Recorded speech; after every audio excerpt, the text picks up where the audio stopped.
안녕하세요. 우회 상장 후 거래 정지 사례를 살펴보겠습니다. 우회 상장 이슈는 상장법인과 비상장법인이 합병할 때 발생합니다. 상장법인과 상장법인의 합병이 아니죠. 상장하지 않은 비상장법인이 우회해서 상장하느냐를 따져보는 것이니까 다른 하나의 기업은 비상장법인이어야 합니다. 2019년 12월 27일 바른손에서는 공시가 하나 나옵니다. 회사 합병 결정 공시죠. 바른손이 졸스를 흡수합병한다는 공시입니다. 바른손은 상장법인이죠. 다른 하나는 비상장법인이어야 할 겁니다. 역시 졸스는 비상장법인입니다. 바른손이 졸스를 흡수합병합니다. 그래서 존속법인인 바른손은 살아남고 소멸법인인 졸스는 사라지게 됩니다.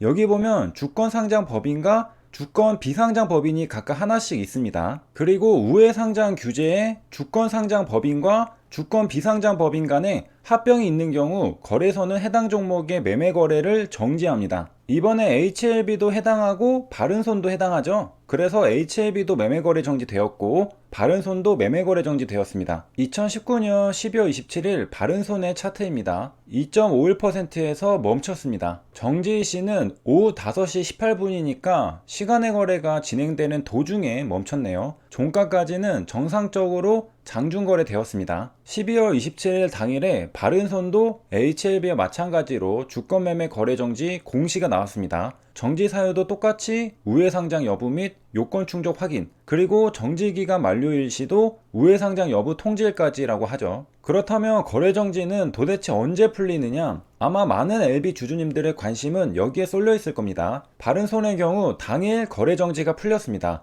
오후 5시 18분에 거래정지 공시가 나오고 그날 곧장 주권매매 거래정지 해제 공시도 나온 겁니다. 몇 시간 안 걸렸다는 소리죠. 해제 일시는 12월 30일이라고 합니다. 27일은 금요일이었습니다. 28일 토요일, 29일 일요일을 거쳐 30일 월요일에 정상적으로 거래가 되었죠. 그렇다면 주가는 어떻게 되었는가? 종가 1.96%로 양봉 마감했습니다. 엄청나게 상승하진 않았네요. 눈에 들어오는 것은 여기 121선을 저항 맞고 한번 밀렸다는 겁니다. HLB에서도 이런 비슷한 차트를 본 적이 있죠. 다음날은 121선을 돌파하고 또 한번 양봉 상승했습니다. 시장에서는 어느 정도 호재로 받아들인 모양이죠. 그리고 다시 되돌림 현상을 겪기도 하고요. 다시 반등하기도 합니다. 그러다가 2020년 2월 10일에 장대 양봉이 나오면서 급등을 하죠. 물론 2월 10일 상한가는 봉준호 감독의 기생충 아카데미 사관왕 쾌거에 급등한 겁니다. 졸스 흡수합병과는 관계가 없습니다. 바른손의 졸스 흡수합병은 HLB와 비슷한 점이 있습니다. 졸스는 화장품 도소매업을 하고 있습니다.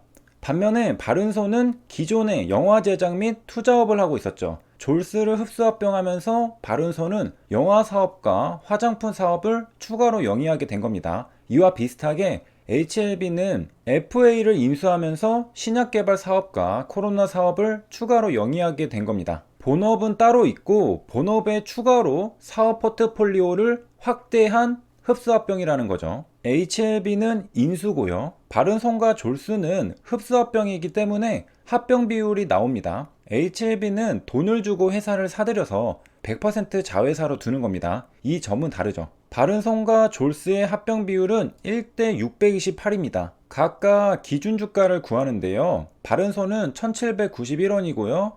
졸스는 112만 4,958원입니다. 졸스의 기준 주가에서 바른손의 기준 주가를 나눠주면 628이 나옵니다. 그래서 합병 비율이 1대 628인 겁니다. 바른손 주식 628주와 졸스 주식 1주의 가치가 같다는 겁니다. 1주당 가격은 누가 더 높은가요? 졸스 주식입니다. 바른손은 1000원대고 졸스는 100만원대입니다. 그러니까 졸스 주식 한 주를 가지려면 바른손 주식을 더 많이 줘야 합니다. 바른손 주식은 1000원대인데 졸스 주식은 100만원대를 1대1로 교환하자고 하면 졸스 주식 보유자는 절대 안 바꿔줄 겁니다. 합당한 가치만큼 바른손 주식을 더 얹어줘야 합니다.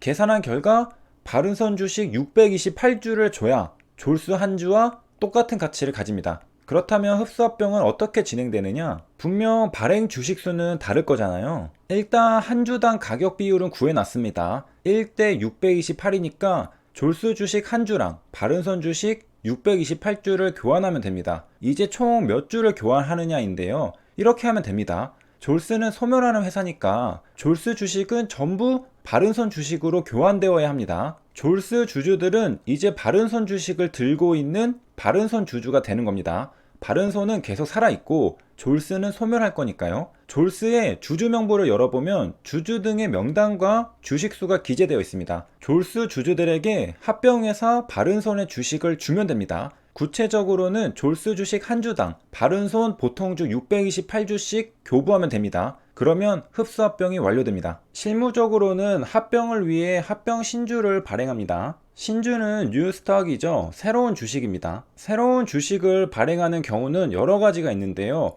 경우마다 이름도 다릅니다. 증자일 때는 증자신주, 합병일 때는 합병신주로 구분합니다. 바른손은 합병일 때 신주이기 때문에 합병신주라고 이름이 붙은 겁니다. 바른손의 2019년 9월 30일까지 발행주식의 총수는 1600만 주였습니다. 그런데 2019년 12월 27일 졸스의 흡수합병을 결정하면서 합병신주 1200만 주가 생겼죠. 9월 30일 발행주식의 총수와 12월 27일 합병신주를 더해봅니다. 그러면 대략 2900만 주가 나옵니다. 기존의 1600만 주 플러스 합병신주 1200만 주는 2900만 주죠. 그리고 2020년 3월 31일을 기준으로 발행주식의 총수를 보면 대략 2900만 주인 걸 확인할 수 있습니다. 발행주식의 총수가 늘은 거죠. 이렇게 해서 바른손은 비상장회사 졸스를 흡수합병했는데 코스닥 시장본부에서는 우회상장에 해당하지 않는다고 판단했고 거래정지를 해제했습니다. 이후 2020년 1월 15일에 바른손은 정정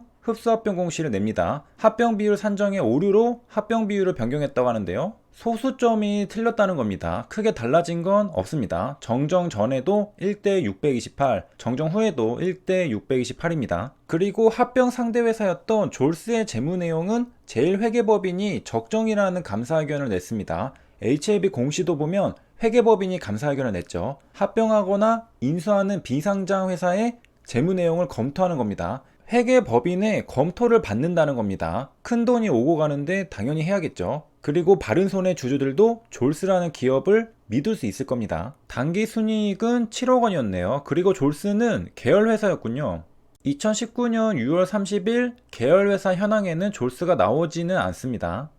이렇게 해서 이번 시간에는 바른손의 졸스 흡수합병 사례를 살펴보았습니다. 우회상장 검토를 위해 매매거래 정지가 되었는데요. 당일 곧장 판단이 나오고 거래 정지가 해제되었습니다. 그리고 월요일에 정상적으로 거래가 되었죠. 주가는 이틀 연속 양봉으로 상승했습니다. HAB도 참고해 볼 수 있을 겁니다. 여기까지 시청해 주셔서 감사합니다.